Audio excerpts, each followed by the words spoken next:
totally get it. We went on a Mm, trip right before her first birthday, and it was just her and I was like, this is awesome. Like, I see why oh, people do yeah. it. It's just so manageable, and you could have everything. I think like travel would be so much easier if you just had one. Right. And I think the only child I know has like a really close relationship with their parents. Yeah, my So that's husband's an only child. really, So he's like one of the only children that I'm like that doesn't say that they wish they had like a sibling who I've ever talked to. A lot of yeah. them are like, I wish I had one. He's like, no. You said, what am I going to do different with this one? Yeah. Mm. And the main thing is like I just keep thinking, this is gonna sound so dumb, but I just keep thinking about how like um have you ever seen like how kangaroos give birth and the baby literally just like is a tiny little baby kangaroo that crawls into the pouch and then they stay in the pouch for 9 months? No. When the mom kangaroo gives birth, it's like itty bitty, and then it crawls up her stomach and goes into her pouch. And the inside of a kangaroo's pouch is like crazy. You need to look at a picture of it. And there's like a nipple in there, and it breastfeeds. And Wow. I just keep saying that is going to be me with my second baby into my Solly wrap carrier, and that baby is going to grow for 9 months, like on my chest. Like I Yeah. am just fully going to try to soak it up as much as Yeah. possible. And with my first, I did feel self-inflicted pressure to share her with people because we were so Mhm. enamored with her. I was like, oh, Mhm. other people are going to get Mhm. just as much joy from holding her Mhm. as we do. But now I like have friends that have babies and I go over there and I'm like, I'll hold them if you want me to, but like I don't have to. Like I Yeah. want you to be able to soak it up. Yeah. Um, so I think that just being a little more set in not playing past the baby is like my biggest Mhm. thing. Yeah. Oh, thinking back to the newborn stage, I'm like, they're right. You don't really remember much of it. It is pretty much like a haze. But if I were to have another one, I think I would do the same thing, just more than I did. I mean, I felt a little bit like I had to. I wasn't really 100% like, "Ooh, look," like whatever, but I felt Yeah. like I needed to be that way. So, Yes. I think I would not feel that guilt or need to hand them over Yeah, if I didn't want to. But totally. I don't have many pictures with her mm, as a newborn. And I would be like taking pictures of her with my husband or like when my friends were right. over. But I really want to do what it takes to feel comfortable to be in pictures. So like if Mhm, that is like try to put makeup on or whatever, right. and that means I'll take pictures with my baby, then like do Mhm. that. Oh, And yeah. I don't, yeah, I don't know if that makes sense, but No, just it does.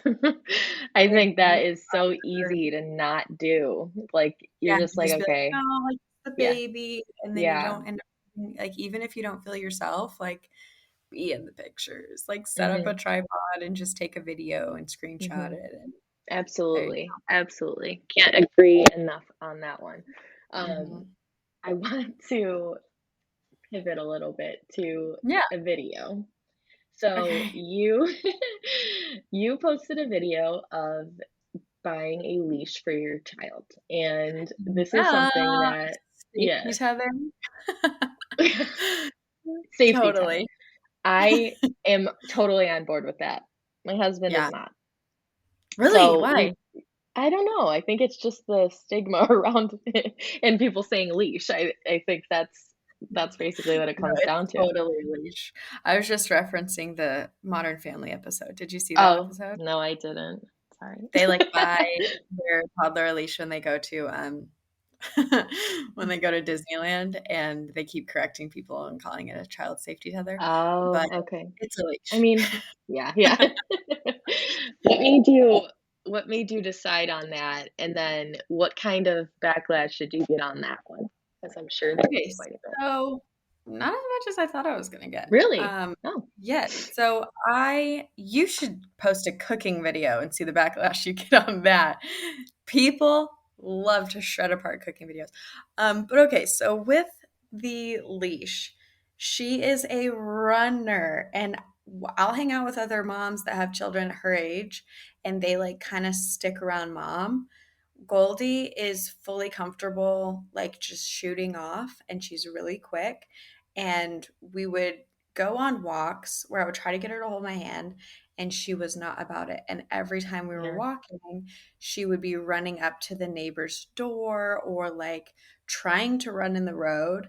And I saw someone else with a leash in public, and I was just like, yes, like I need that. Yeah. And got it and made that video. And, the first 200,000 views, it was like all positive vibes. And then Yeah. there was like a couple that were like, if you can't control your children, then don't have Ooh, children, which is just moronic. right. And a couple people being like, wow, can't believe you're treating your daughter like a dog. But it's like, hey, why do you leash your dog? To protect them and Safety, to not yeah. be a menace to society. And I think it's wonderful. I highly recommend them that you have peace of mind, they're safe, and they can roam. I think it's great. Yeah. And she has gotten a lot better recently with like holding my hand. Mhm. But in that kind of whenever they first start like running Mhm. and before they're really able to kind of understand what you're saying and like Mhm. stop, they're wild. So why Yeah. not? I can I already think tell my son's just taking a couple steps, and I'm like, "Oh yeah, god." it changes everything. Yeah, It really yeah. does. And we just like live in an area where she can roam around, but if she gets too far, she'll bolt for the street. So Mhm. it's just nice. And the backlash I got on that, I'm just so confident in my decision Mhm. that any negative comment, I'm like, shut up, like it's fine. Right, right. And that's one of the reasons I wanted to have you on the podcast. I obviously didn't know you personally beforehand, but from what I've seen on your social media, I'm like, okay, this, you like check the boxes as far as like confidence in yourself to post on social media. And to be confident and authentic in yourself, you don't need to be a content creator. But I think that brings a whole nother part of this the discussion. So I wanted somebody exactly like you, especially a Thank mom you so who much, Candor. That's of so course. sweet. Yeah. I think really an interesting practice in consistency to be putting your personality online because like I would not describe myself as a confident person like Mhm. for most of my life, and I just in the past couple years have started pretending to be confident, and people seem to be Mhm. buying it. So it really helps me just pretend. But as kind of my like history with people pleasing developed Mhm. in my 20s, I was this person to this person, Right. acting totally different personality to this person and just like mirroring everyone's Yeah. personalities back to them. And Mhm. so I think whenever you're making videos or like posting consistently online, it's almost like coming forward with like, this really is who I am Right. because this is what I'm looking at. And I'm like, I like that. And I feel good to put that out there.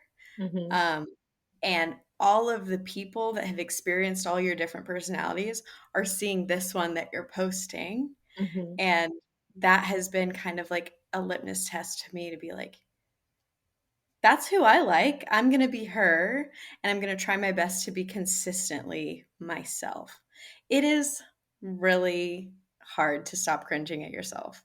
And I think Yeah. it's normal to like still have those like voices of insecurity, but I'm really trying right now in my life to be like, no, like cringing at yourself is not cool. Posting Yeah. online and like fully being yourself is so cool. And like being brave enough to put yourself out there for people you went to high school with, for anyone to whatever judge you is so cool to be brave, and to not like yourself and to cringe at yourself is just not it anymore. Like, 'cause Mhm. that's not who I want to be, and that's not who I want to surround myself with.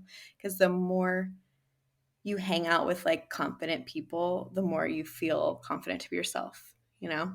Yeah. that's another thing I'm really trying to implement is like because you can feel whenever you're feeling the vibes off someone that they are insecure, it starts making you feel insecure. So I Mhm. really just want to like be a presence online and in person of someone that allows space for other people to just be themselves because I'm being Mhm. myself. It's like, Yeah. the most basic third grader lesson, but that has been a huge one for me in the past couple years is just like doing the work to learn who you are and then liking it, Right. putting it out. I just recorded and posted a podcast episode about this. Pretty much more about I did a video about confidence and then I was like, okay, there's different things. There's two different things. Being confident like internally and then actually addressing the outside world and what other people think. And what I was saying in this past episode is a couple things. Anybody who, this quote that I always say, the people who matter don't mind, and the people who mind don't matter. So, anybody who's going to really feel some type of way about you being your authentic self clearly don't matter, and vice versa. And like you said, it's something that you work on like every day. It doesn't mean that you are that person, it means that you're working towards being that person. And the same as like imposter syndrome, like maybe you feel like, okay, maybe I shouldn't be going for this job or I shouldn't be posting online. But being an imposter is just part of it. And it's such a silly word because being a beginner is the same thing as being an imposter then because you're not that person yet, but you're learning. It's part of the deal. And Yeah. yeah, I'm on the same page as you as far as my journey. Like I am starting to really just let myself step into this person, be the person Yeah. that I'm trying to be, and I wanna be that for, like, a community of women. So, I Yeah. just resonate with you so much. I'm assuming people don't come to you and make fun of you or say anything negative, I hope. But we all have that voice in our head, like, what if they are? Like, do you have Yeah. to combat those with your own, like, positive thoughts? Like, what how do you get past that to actually post? Okay, so whenever I this just happened to me last week. I had posted a video. I have a hard time with reels. I can like be crazy on TikTok. That's so funny. Yes, because it's a different Instagram is vibe. scary to me still, Yeah. and Instagram is where I'm still faking it till I make it. Mhm. Um, and I like repurposed a TikTok that had done well on TikTok and posted it on Reels and like wasn't getting like hardly any views, but it had two message like sends Mhm. and it Yeah. like a wave of insecurity washed over me of being like, Mhm. who's sending this to someone else? Oh, like people are making fun of me. Like Right. people are like, Claire is trying to be an influencer. And when I first started posting on Instagram, I literally put a story up and I was like, hey, you might be wondering, is Claire Edwards trying to be an influencer? And let me tell you, I am. I'm trying to grow a following. And that's exactly what I'm doing. And if that's annoying to you, let's part ways. That's great. Yeah. And so I think that's helped a lot to just like Mhm. say exactly what I mean and just act like you believe that it's not cringy because Yeah. it's not. Like the way, like you said, internal and external confidence like varies so much. But even though my internal confidence will like go up and down, if I keep pretending externally that I am confident, it helps. It totally Yeah. helps. If internally I'm not feeling confident or whatever, I will take a couple days off. And like if I'm caring too much about the performance of a video, yeah, that's not what I want to care about. And so I'll take a little bit of time off. Um, but mostly I think I'm pretty consistently like myself and a normal person in my videos. I don't think I'm doing anything embarrassing. I'm just trying to have a chat with people. And as a stay at home mom, it's a great tool to connect with a bunch of different people. And so I'm like, if somebody thinks that's embarrassing, that has more to do with them than it does with me. And Right. Right. that's fine. You can think I'm embarrassing. Yeah. I feel that way too. It is like, okay, you have to fake it till you make it, but also like when did you make it? Like you're always going to feel a little bit like nervous about what you post. You're always going to feel Yeah. a little bit whatever, and that's totally fine. As far as, like, the people pleasing thing too, it's funny you say that, like, when you present yourself online or you just and again, I like to apply this